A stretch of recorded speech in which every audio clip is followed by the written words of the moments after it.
সুলতান মাহমুদ গজনবী উনি মাঝে মাঝে রাতের বেলায় বের হতেন জনগণের হালত দেখার জন্য। আর ওই সময় তিনি সেনাবাহিনী সৈন্য সামন্ত নিয়ে যেতেন না, ছদ্মবেশে একা একা ঘুরতেন। একদিন ঘুরতে ঘুরতে একলা একলা আড়েন গিয়ে দেখে একটা জায়গা 2-3 রাস্তার মোড় এলো কয়েকজন মানুষের অরিসুরি শোনা যায়। তো রাতের বেলায় রাত 10টার পরে বা বর্তমান সময় একটু বেশি হয় 11টা-12টার পরে যদি গভীর রাত্রে মানুষ বাহিরে থাকে লক্ষণ কিন্তু ভালো না, ঠিক না বেটি? ভদ্রলোকেরা বলেন ভদ্রগণের সন্তানেরা সন্ধ্যার আগেই ঘর লয়, ভদ্রগণের দায়িত্বশীল রোজগারেরা 10টার আগেই ঘর লয়, ফজর পর্যন্ত তারা ঘরে থাকে। সূর্য উঠার আগে আল্লাহর বান্দা উঠে যায়। তো এখন যেই তাল শুরু হয়েছে ফজর পর্যন্ত তো ঠিক না বেটি?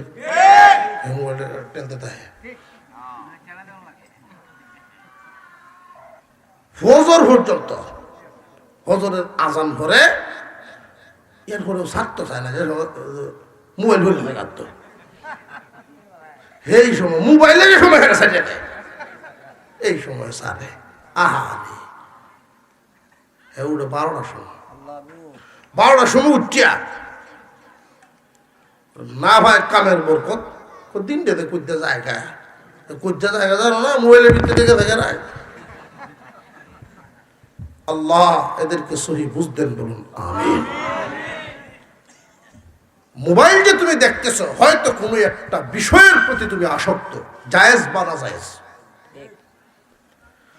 যদি নাজায়েজ বিষয় হয়ে থাকে তোমার জীবন ধ্বংসের দিকে, খুব বেশি দিন না, ধ্বংসের দিকে। জায়েজ দিকও, জায়েজ কাজও সময় সময় আছে না। রোজা সওয়াবের কাজ, কিন্তু বছরে কিছু দিন আল্লাহর পক্ষ থেকে নিষেধ করা আছে। এই দিনটি রোজা রাখা যদিও সওয়াবের কাজ, এই দিনটি রাখা যাবে না।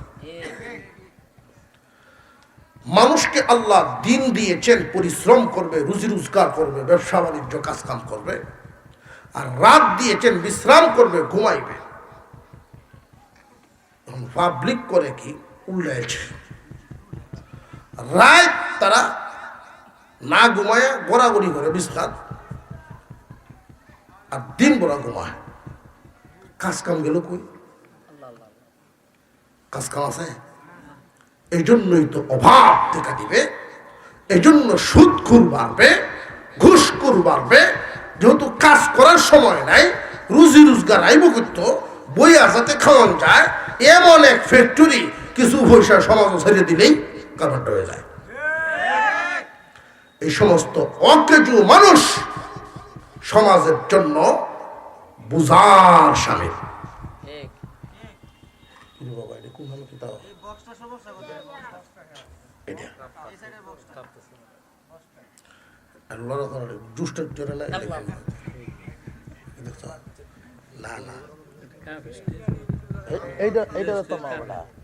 আমরা তো লড়বো, হ্যাঁ এইটা লড়ে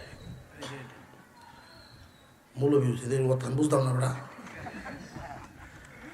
মারহাবা কর, আল্লাহ কবুল করেন, বলুন আমিন। সুলতান মাহমুদ গজনবী মনে আছে না ঘটনা? ঘটনাটা যাতে একটু আগ হইতাম পারি নিয়ে। গভীর রজনীতে কয়েকটা যুবক বয়সের মানুষ, উনি তো সুলতান বাদশাহ, উনার দেশে লক্ষণটা বুঝতাম ওই আগে একটু কাছে যাই। উনি কি সুলতানি বেশ না ছদ্মবেশ? ছদ্মবেশ। ছদ্মবেশে যেহেতু বের হয়েছে একজন সাধারণ ইনসান, কাছে গিয়ে উনি জিজ্ঞাসা করেছেন সালাম দিয়ে, সালাম আলাইকুম, ওয়ালাইকুম সালাম। তোমরা কারা এত রাতে?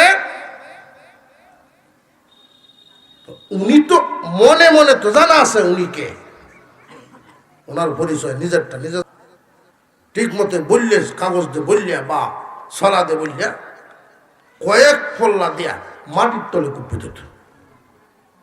ঠিক না ঠিক? আমার নাক আল্লাহ এমন শক্তি দিছে, আমি নাক দিয়ে টান দিলে হুঙ্গে কয়েকতাম পারি কোনহানো স্বর্ণ কোনহানো রূপা। বাবা রে বাবা, তুই থাক। তোমার ক্ষমতা কি? চতুর্থ জন বলেন আমার ক্ষমতা চোখে অমাবস্যা রজনীতে যদি একজনকে আমি একবার দেখি জীবনে, মৃত্যুর আগে তার আর বলতাম না, প্রয়োজনে কাজে লাগবে, তুমিও তা হও। এই সুর, সুলতান মোহাম্মদ গজনবী রেজে, এ বেটা সুরা, আছে কোনো এরকম পাওয়ার আছে? তাহলে কম টিমও থাকবা। এখন কি করব? জীবনে চুরি হওয়ার অভ্যাস আছে, যদি একটা কিছু না বলে দলে যাইতে পারবো। আমার একটা আছে ক্ষমতা, তোমরা সবাই যদি বিপদে হলো আমার সেই ক্ষমতার বলে বাস্তার বা। আমার ক্ষমতা দাঁড়িত দাঁড়িতে ক্ষমতা, যদি ফাঁসে যাওয়া ধরা পড়িয়ে যাও, ফাঁসির রায়ও যদি হয়ে যায়, আমার দাড়ি লাড়া দিলেই মাপ। এখন 4 জন বাকি, 4 জনে আনজায় ধরছে, আনজায় ধরিয়া কয় আপনি আমরা বস, নিশ্চিন্তায় চুরিটা করতাম। আমার পথ দিছে, যেই মাত্র গেট পর্যন্ত গেল, কুকুর তো তার বক্তব্য শুরু করলো। এখন কানওয়ালারে কয়, সুরা কি কয়? কানওয়ালা কয়, বুঝতেছি না, হিসাব নিকাশ এলোমেলো লাগতেছে। কয় কি কয় এলোমেলো? কয় হ্যাঁ এলোমেলো। আমরা এখানে যারা আছি প্রত্যেকেই এক এক এলাকার নাম করা প্রশিক্ষণ প্রাপ্ত সুর, কিন্তু কুত্তার বাসা আসতেছে আজকে ভিন্ন। কুকুরে কয় চিন্তার কোনো কারণ নাই, ভাবনার কোনো কারণ নাই, মালিক সাথে আছে। এখানে তো আমরা সব কিছু অর্থ বুঝে আইতেছে না।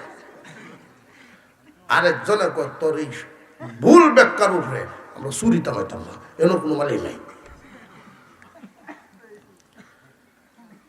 যেই বয়ান কুত্তায় দিছে, কুকুর ওই মাখলুকে যেই সংকেত দিল, বয়ান দিল, সে কি বেঠিক দিছে না সঠিক দিছে?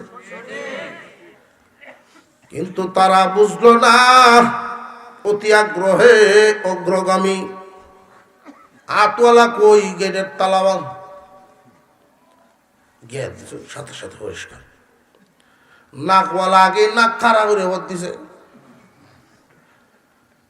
কিছুক্ষণের ভিতরেই বস্তা ভরিলছে স্বর্ণরূপা দিয়ে। গাঠটি বান্ধে তাড়াতাড়ি কর, কারণ আজান হওয়ার আগেই এলাকা ভারী দিতে হবে। এক একজন এক এক দিকে যাও, সব গিয়া ওই আউরের গাব গাছটার তলে। কেন এতে তো আসি নাকি সুরের সংকেত আসিল না, কথা কয় না, জি কয় না,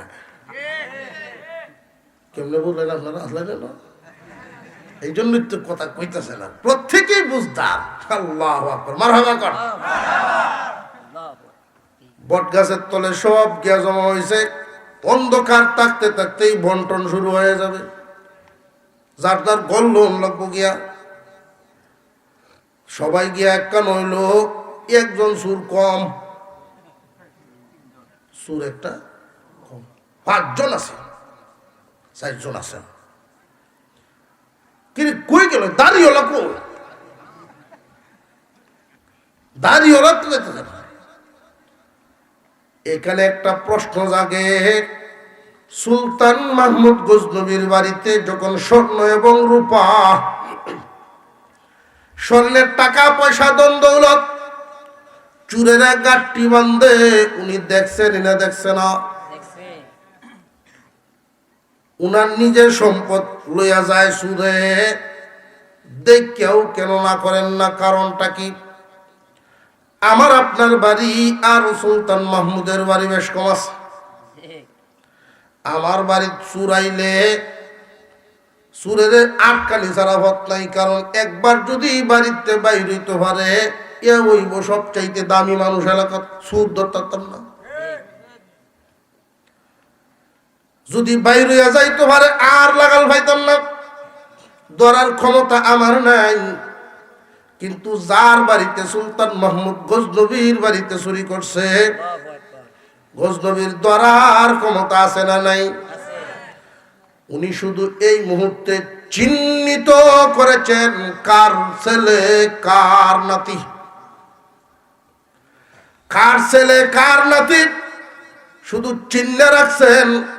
এখন ধরার দরকার নাই, যা ইচ্ছা করতে থাক, ধরার ক্ষমতা আমার আছে। এটা ভাবিস না হাত থেকে পালাইবি। কই যাইবা? উসমান চতুর্দিকে আসমান। বুঝে আসতেছে? খালি বাগানে ভরাইতেছে চারটা ভাগ, আর মুহে মুহে কয় একটা চুল নাই, দাঁড়িয়ে সরল সোজা মানুষটা বালাই আছে। তবে যা হয়েছে বালাই হয়েছে, আমরাও তো বাট একটা কম হইল, একটু বেশি হইলে ভাইলাম।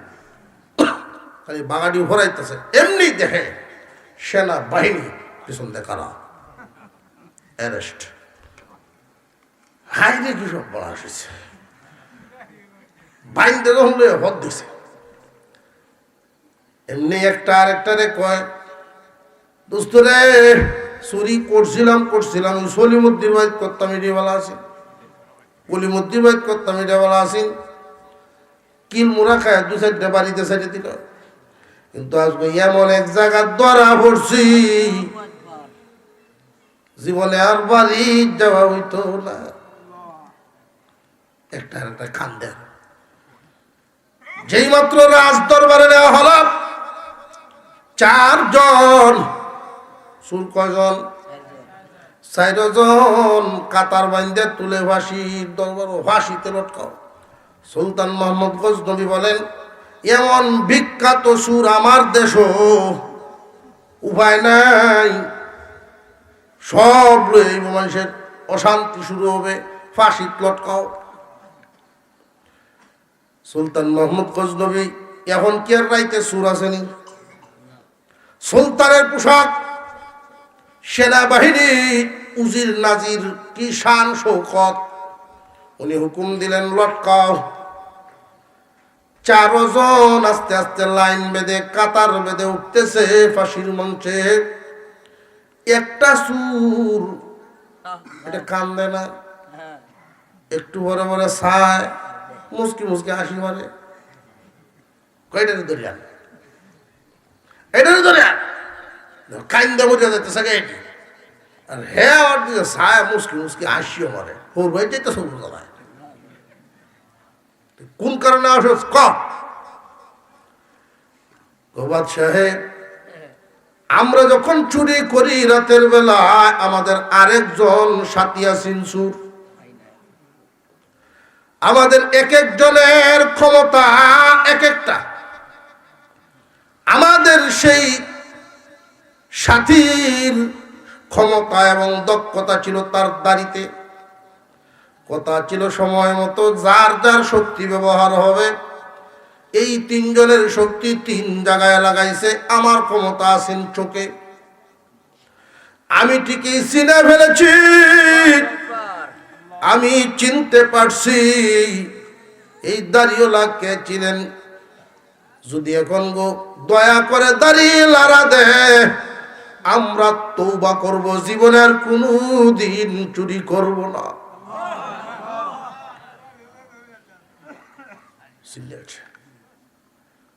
সুলতান মোহাম্মদ গজনবী বলেন, যদি তওবা করস রে, আল্লাহ তোদের গুনাহ মাফ করবেন, মর্যাদাও বাড়ায়া দিবেন।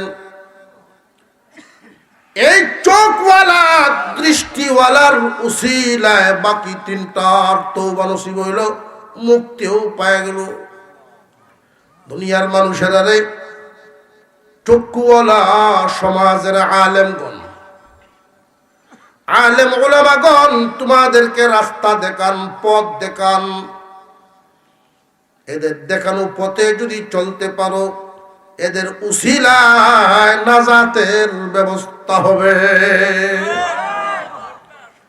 মুসলমান ইমানদার ভাইরা আমার, আল্লাহ সব দেখেন না, দেখেন না? যদি আমরার মতো এত অধৈর্য হইতেন, উহায় আসিন, রমজান রোজা রাখছে না, আল্লাহ যদি ফেরেশতা দিয়ে দুইটা সর, হায় হায় দুই তাপ্পর খায় উহায় আসিল, আট পাল্টা হলে হঠাৎ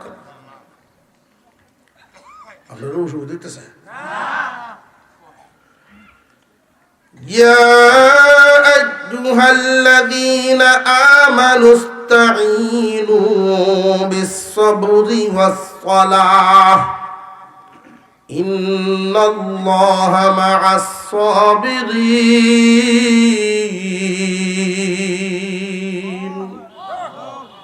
আল্লাহ বলেন, হে ঈমানওয়ালারা, তোমরা চাও, সাহায্য চাও, দুইটা গুণ সাথে রাইখা সাহায্য চাও। এক নম্বরের গুণ, ইস্তাঈনু বিস-সাবর, এক নম্বর সবর নামক গুণ সাথে রেখে সাহায্য চাও। দুই নম্বর, নামাজ পড়ে চাও। সবরের সাথে নামাজি দোয়া করতে থাকো, সবরের সাথে নামাজি দোয়া করতে থাকো, সবরের সাথে নামাজি চাইতে থাকো। আল্লাহ রাব্বুল আলামিন বলেন, বান্দারে তুমি যদি সত্যি সবরওয়ালা হও, নামাজি হও, আল্লাহ বলেন ইন্নাল্লাহা মা'আস-সাবিরিন।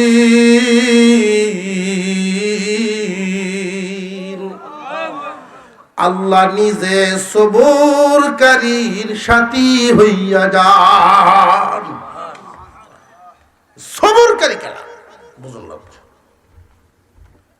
ওষুধ দিতেছে, অসুবিধা হইলেও বইতে হল, কারণ হুজুর না আসা পর্যন্ত আমার বদলা নেওয়ার হুজুরও নাই। অসুবিধা নেই তো ইনশাল্লাহ? চিৎকার দিয়ে আওয়াজ দিয়ে বলেন মারহাবা।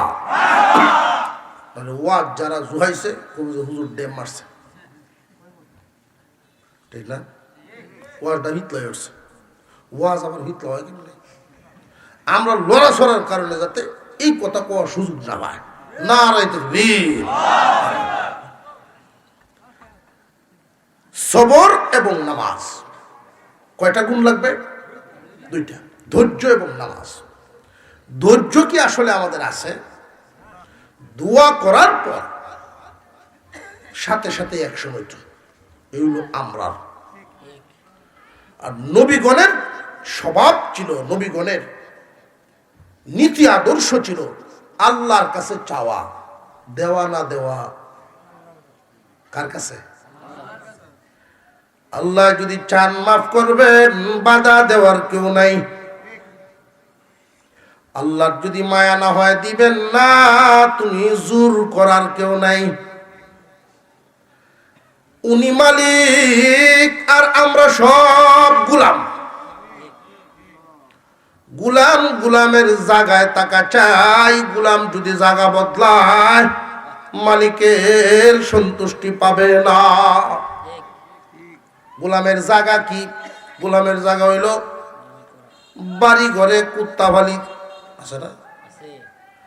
একটা কুকুর মালিকের বাড়িতে থাকেন, প্রচন্ড শীত আসতেছে, এমন কোন মালিক আসেনি কুকুরের নিয়তে তুষকের অর্ডার দিছে? নারাজ দিন আমরা একটু জোরে কইবেন। আছে? বোয়াল মাছ আনছে বাজার থেকে, মালিকে কুকুর দেখবেন ফিসা লইছে, দেখতেছে আর মনে মনে কুত্তা খুব খুশি, নসিব হইব। বিবিরে কি এই কথা কোনোদিন কোনো মালিকে বলছে নি যে আমরা তো প্রত্যেকেই 2-4টা করে টুমা খাইমু, কুত্তাটার লাগিলে একটা টুমা রাখবো? আছে? কুকুর খুব খুশি, বন্ধুদেরকে উত্তর ভাড়ার দক্ষিণ ভাড়ার 3-4 কুত্তারা দেহত দিল চায় রিসার্চ কর দেখুন দোলা হয়েছে। রাত দেখবেন আপনি যখন খানা খান, 2 ভাও সামনে দেওয়া এমন কুতা দিছে, মাঝে মাঝে আওয়াজ দেন, মালিক আমি আসি, কাটা দিকে ঘরের মহিলায় ফতুয়া দিছে, রাইতে জুডা বাইরে ভালানি নাই, সব বনাশ করেছে। কুত্তায় মনে মনে কয়ে দিলে সব বনাশ করে লাইয়া সারা রাত উবাস। কিন্তু এই কুকুর কি কোনদিন মালিকের বাড়ি ছাড়ছেনি? এই মালিকের বাড়িতে যদি কোনো চোর ঢুকে,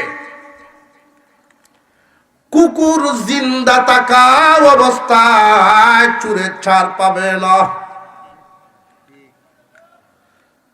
আল্লাহ হলেন মালিক, আমরা তার গোলাম। আল্লাহ আমাদের যাকে যেই হালতে রাখছেন, আমাদের কাজ হলো মালিকের সন্তুষ্টি, মালিকের প্রতি খুশি থাকা। মালিক আমাদের যাকে যেই হালতে রেখেছেন খুশি। কেউরে সুখ শান্তি বেশি দিছেন, কেউরে কম দিছেন, কেউরে জায়গা বেশি দিছেন, কেউরে কম দিয়েছেন, কাউরে ছেলে দিয়েছেন, কাউরে মেয়ে দিয়েছেন, কাউরে উভয়টা দিয়েছেন, কেউরে কোনোটাই দেন নাই। আল্লাহর যা মর্জি হয়, যেমনি মর্জি হয় এমনিই দিবেন।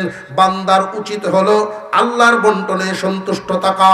বান্দারে যদি আল্লাহ কষ্টে রাখেন, কষ্টে তাইকাই আল্লাহর শুকরিয়া আদায় করা। বান্দা তোমারে আল্লাহ কালা বানাইছেন, বান্দারে তোমার আল্লাহর কাছে এভাবে দেখতেই ভালো লাগে। আমি একদিন এক লোকরে বলছি দাড়িটা রাখেন, কয় হুজুর বহির দাড়ি দেখে রাখি না। দুইটা গুন্ডা, বহির দাড়ি গুন্ডা। কয় হুজুর বহির দাড়ি কিভাবে বুঝাই আপনার? আপনি কইছেন, আপনি বুঝাইতেন না। আপনি কি খেয়াল করছেন বহির তুতার মধ্যে দুইলা দাড়ি? আচ্ছা কো এই নামটা কেনা রাখলো, এটি কেমন বিটলা না রাখছিল এই নামটা? ছাগলের তুতার দাড়ি আছে, এইরকম দাড়ি দেখে নাম তো বহির দাড়ি। নাউযুবিল্লাহ, বহির দাড়ি দেখে রাখি না কম যায়। আমি তারে বুঝাইলাম আমরা গোলাম, আল্লাহ আমাদের মালিক। মালিক তার বান্দারে যেমনে দেখতে ভালো লাগে এমনি বানাইছে। এখন তোমার তুতা যদি তুমি অপারেশন করে দিক দিয়ে ইচ্ছা করলে কিছু ফেসুয়া বা ফাট কাটতে লাগাইল না। আমার এই কথাটা তার খুব বুঝে আইছে যে আল্লাহর কাছে বান্দার এই হালত ভালো লাগে। মনে রাখবেন, কুকুর যেমন না খায়াও মালিকের পাহারাদারি করে, আল্লাহ আমাদের যাকে যেই হালতে রেখেছেন এই হালতে থেকেই মালিকের বাড়ি পাহারা। মানে কি, আল্লাহ পাক রব্বুল আলামিন এই জগতে যুগে যুগে নবী পাঠাইছেন মানুষকে দিনের রাস্তা দেখাইবেন, জান্নাতের পথ দেখাবেন। আমাদের নবী বিশ্ব নবী রাহমাতুল লিল আলামিন, আখিরি জামানার পয়গম্বর, শেষ নবী, উনি দিনের দাওয়াতের মিশন নিয়ে এসেছেন কমপ্লিট করে কিয়ামত পর্যন্ত। মানুষকে রাস্তা দেখায় গেলেন, এই রাস্তার উপরে চলবে। আল্লাহর পয়গম্বর বলেছেন আনা খাতামুন নাবিয়্যিন লা নাবিয়্য বাদি, আমি শেষ নবী, আমার পরে আর কোনো নবী নাই। তারাকতু ফিকুম আমরাইন, রেখে গেলাম 2 জিনিস। লান তাদিল্লু মা তামাসসাকতুম বিহিমা কিতাবাল্লাহি ওয়া সুন্নাত রাসূলি। রাসূল বলেন আঁকড়ে ধরে রাখবা, কামড়ে ধরে রাখবা, দুই জামি দিয়া চাপ দিয়া যেভাবে জান চাইয়া কামড় দেয় এইভাবে দুনিয়ার ক্ষতি হয়ে যাবে। তবু এই দুই দৌলত কখনো ছাড়বা না, এই দুই দৌলতকে আঁকড়ে ধরে রাখবা। আমার উম্মত জেনে রাখবা, কোন জাতির ক্ষমতা নাই তোমাদের উপরে আঙুল লড়াবে, কোন জাতির ক্ষমতা নাই তোমাদেরকে শাসন করবে। আমি এমন দুই দৌলত রেখে গেলাম, একটার নাম কোরআন, আর একটার নাম নবীর আদর্শ সুন্নাত। কোরআন সুন্নাহ যদি আঁকড়ায় ধরে রাখতে পারো, তোমরাই জমিনের রাজত্ব করবা, আমার নিয়ামত তোমরাই ভোগ করবা। আল্লাহর পয়গম্বর বলেন, আল্লাহর দেয়া নিয়ামত আল্লাহর বান্দারা খাবে, ভোগ করবে। আমি শেষ নবী, আমার পরে আর কোনো নবী নাই। যদি কেউ দাবি করে মনে করবা সে তো নবী না, সে হইল শয়তান। এই উম্মত মনে রাখবেন, আমার আপনার পয়গম্বরের গায়ের জামা ধরে টান দেয় যারা, আল্লাহর পয়গম্বরের গায়ের জামা যদি কেউ ধরে টান দেয়, বিশ্বনবীর রুহানি সন্তানেরা এই জমিনে জিন্দা থাকতে নবীর ইজ্জত কমতে দেওয়া হবে না, নবীর শান মর্যাদা নিয়ে কেউ টান দিতে পারবে না। উম্মত থাকবে যতদিন, নবীর শান মান রক্ষা হবে ততদিন। যদি শান নিয়ে কেউ টানে, জীবন দিব তবু নবীর ইজ্জত নষ্ট হতে দিব না। মনে রাখবেন সারা জীবন। এজন্য যদি শাহাদাত বরণ করতে হয়, শহীদ হয়ে যাওয়া, কোন ভয় নাই, মরে যাব এই ভয় রাখবেন না। মুসলমান নিজেকে আড়াল করে লুকিয়ে থেকে কত হাজার বছর বাঁচতে পারবা, কত হাজার বছর। আজ থেকে 100 বছর আগের এখানে কেউ নেই, 100 বছর আগের একটা মানুষ এখানে নেই। আগামী 100 বছর পরে এখানকার কেউ থাকতো না। এই অল্প সময়ের জন্য কাপুরুষের জীবন ধারণ করার প্রয়োজন নেই। বীরের মতো উম্মতে মুহাম্মাদি বীর ধর্পে আল্লাহর সন্তুষ্টি হাসিল করে অল্প সময়ে বেঁচে থাকাই যথেষ্ট। যথেষ্ট বীরের মতো বেঁচে যাও। মরে গেলেও যে সমস্ত দুষ্কৃতিকারীরা তোমার কবরের পাশ দিয়ে গেলেও ওদের দেহটা কেঁপে উঠবে, একটা সিংহ পুরুষ শুয়ে আছে। উম্মতে মুহাম্মাদি অন্যায়ের সাথে আপোষ করবে না। আপনারা দেখেন জায়গায় জায়গায় মিছিল হচ্ছে, জায়গায় জায়গায় প্রতিবাদ হচ্ছে। বর্তমান সময়ের যেই বিষয়টা সামনে, সেটা হলো বাউলা গান। বুঝে আসতেছে? যাত্রা গানের চেয়েও নিকৃষ্ট, যাত্রার চেয়েও বাউলা নিকৃষ্ট। তার কারণটা কি? হুজুর রুয়াইল আয় পড়ছেন, আমরা আলহামদুলিল্লাহ এমন ভাই কইতাম যে তো রুয়াইলটা কি উনি শুনতে পারে। হুজুর আইসা পড়ছেন, আমরা খুশি না বেজার? চিৎকার দিয়ে বলেন আলহামদুলিল্লাহ, নারে তাকবীর।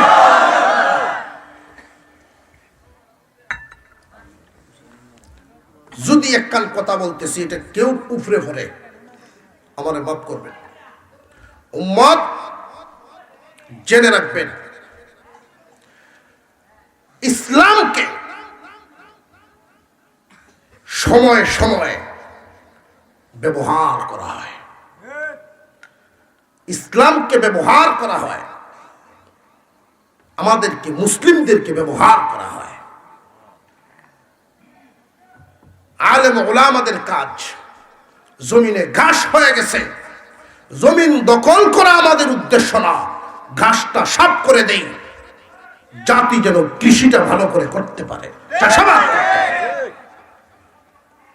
এই জমিন আবেগপ্রবণ মানুষের বসবাসের জমিন। এই দেশের মানুষ তো রাজনগরী হুজুর রহমতুল্লাহ আলাইহি, ওনাদের পূর্বপুরুষরা আসার আগে বড় বড় আলেমুল আমাদের চেহারা তো দেখে নেই। এদেশের মানুষ আবেগপ্রবণ মানুষ, বিভিন্ন আকীদার মানুষের আনাগোনা হওয়াতে সঠিক ইসলামের পরিচয়টা খুঁজে পেয়েছে বহু পরে। এই জন্য দেখবেন আমরা হালত দেখবেন নেত্রকোনা, কিশোরগঞ্জ, সুনামগঞ্জের এক অংশ, আমরার অবস্থা হইল বেশিরভাগ মানুষ ওয়াজ হুন্নে যাবে কান্দে, গান হুন্নেও কান্দে, ওয়াজ হুন্নেও কান্দে, গান হুন্নেও কান্দে। ইউসুফ নবী প্রেম করছিল, ইউসুফ নবী যার প্রেমে জুলেখা বিবি গো কিন্তু এক করে উঠছে রে দোষ কুলটা ধরছে গে। অথচ কথাটা কি কইছে, কি বললো? প্রেম করছিল ইউসুফ নবী। এটা কোরআন বিরোধী কথা। কি বিরোধী? আল্লাহ বলেন وراودته التي هو في بيتها وراودته التي هو في بيتها عن نفسه। যে ব্যক্তির ঘরে ইউসুফ থাকতো ওই মহিলা ইউসুফকে ফুসলায়, বাড়িওয়ালি তারে আকৃষ্ট করার জন্য টানে। কিন্তু ইউসুফ আলাইহিস সালাম নিজেকে সংযত করেছেন, তার টানে আকৃষ্ট হন নাই। আল্লাহ বলেন ইউসুফ পবিত্র। জুলাইকা প্রেম করতে চাইছেন, আকৃষ্ট করছেন, পারে নাই। গান লেখছে প্রেম করছিল ইউসুফ নবী, নবীর চরিত্রে দাগ লাগায়। সমস্ত নবীগণ মাসুম, সমস্ত নবীগণ মাসুম, নিষ্পাপ। পাপের হাওয়া ওনাদের গায়ে আল্লাহ নিজে লাগতে দেন নাই। কাঁচ গ্লাসের মতো করে রেখে, ভিতরে রেখে আল্লাহ হেফাজত করে রেখেছে। যাদেরকে দিয়ে আল্লাহর নামের দাওয়াত হবে জমিনে, এই মানুষগুলোকে আল্লাহ নিজে হেফাজত করে রেখেছে। যেই গানে আল্লাহর মর্যাদা ঠিক থাকে না, গান হারাম। যেই গানে নবীগণের মর্যাদা মাপকাঠি ঠিক থাকে না, গান হারাম। যেই গানে ওলি আর আউলিয়া উলামায়ে কেরামের মর্যাদা ক্ষুণ্ণ হয়, গান হারাম। বুঝে আসতেছে? কয় জাত গেছে? যেই গানে আল্লাহর মর্যাদা ক্ষুণ্ণ হয়, আল্লাহর মান ক্ষুণ্ণ হয়, ওইটা কি থাকতো না বিদায়? এটা হারাম। যেই গানে আমার রাসূলের শান মর্যাদা নষ্ট হয়, ওই গান হারাম। 3 নাম্বার, ওলি আউলিয়া উলামায়ে কেরামের শান মর্যাদা নষ্ট হয়, হারাম। আল্লাহর কালাম কুরআন, রাসূলের হাদিস, কুরআন সুন্নাহয় আঘাত পড়ে এমন গান হারাম। কটা হলো? আমার যুব সমাজের চরিত্রে এক ধরনের উস্কানি দেওয়া হয়, তাপ দেওয়া হয়, উত্তেজিত করা হয় যেই গানে, হারাম। যেই গানে যেই কথায় মানুষকে যৌবনের সুরসুরি দেওয়া হয়, প্রেম ভালোবাসা নাপাকির দিকে আকৃষ্ট করে, যেই কথায় থাকতো না বিদায়। বুঝে আসতেছে কোন ধরনের গানগুলো হারাম করা? না আন্তাজিকে হুজুরে দেখতে ধরে বেঁচে না, হরিয়াল মধ্যে কলম লেখুন যায়। আমি যে কথাগুলো বলছি আপনাদের আকল, আপনাদের বিবেকের কোটায় ফেলায় দেন, আপনারা জবাব দিবেন। আল্লাহর মর্যাদা নষ্ট হয় এমন লেখা, এমন গান চলতো না, বন্ধ হইত। নবীর মর্যাদা নষ্ট হয় এমনটা থাকতো না, বন্ধ হবে। যেই জায়গায় উলামায়ে কেরামকে নিয়ে কটাক্ষ করা হবে, আল্লাহর ওলিগণকে নিয়ে কটাক্ষ হবে, থাকতো না, বন্ধ হইত। বাউলাগণ আর কি তা এই ডিলে হয়। বুঝে আসতেছে? যাত্রার চেয়ে নিকৃষ্ট বাউল গান। কেন? যাত্রা গান মানুষ নষ্ট হয়, যাত্রা গান খারাপ, এটা সবাই জানে। কিন্তু কিছু মানুষের ভিতরে বাউল গানের ব্যাপারে দুর্বলতা আছে। এই জন্য বাপে ডাহে ভূতে ডাহে বাপের আব্বাও যাইগে কই বলা এটা তো ভালো কাম। হারাম খারাপ কাজরে যদি ভালো বলা হয় ওইটা খারাপের চেয়েও আরো ডাবল খারাপ। বুঝে আসতেছে? কখনো কখনো অনেক সময় আল্লাহর ওলিগণ দুনিয়া থেকে বিদায় হয়েছেন, বংশধরদের মধ্যে অনেক নিম্নমানের পথহারা বংশধর, ওরা উরস করে মাজার বানায়। উনি ছিলেন আল্লাহর ওলি, বানাইছে মাজার। নারায়ে তাকবীর। এই তো বুইরা কাম হতো না। নারায়ে তাকবীর। যারা যারা এখনো বাড়িতে অপেক্ষায় দোকানপাটে, আপনারা আর দেরি করার সুযোগ নেই, শেষ মুহূর্তে এসে পৌঁছে গেছি আমরা। আজকের মাহফিলের যিনি প্রধান আকর্ষণ, মধ্যমণি, সারা বাংলার আলোড়ন সৃষ্টিকারী, মধ্যে মুজাহিদ, লৌহ মানব। আমি আগেই বলেছিলাম শ্রুতির বিপরীত যিনি, সাহসের সাথে দাঁড়িয়ে থাকতেও পিছপা হন না, হক কথা বলতে কখনোই উনি পিছপা হন না, এমন মজবুত। আল্লাহ তাআলা উম্মতের জন্য, আল্লাহ তাআলা উম্মতের জন্য সিপাহীকে কবুল করেন, বলুন আমিন। আপনাদের সামনে আলোচনা করবেন আজকের মাহফিলের প্রধান মেহমান হযরতুল আল্লাম হযরত মাওলানা মুফতি রেজওয়ান রফিকি সাহেব। উনি আপনাদের ইমানি জজবা, সহি তাত্ত্বিক কথা শোনাবেন আখেরি মুনাজাতের মাধ্যমে।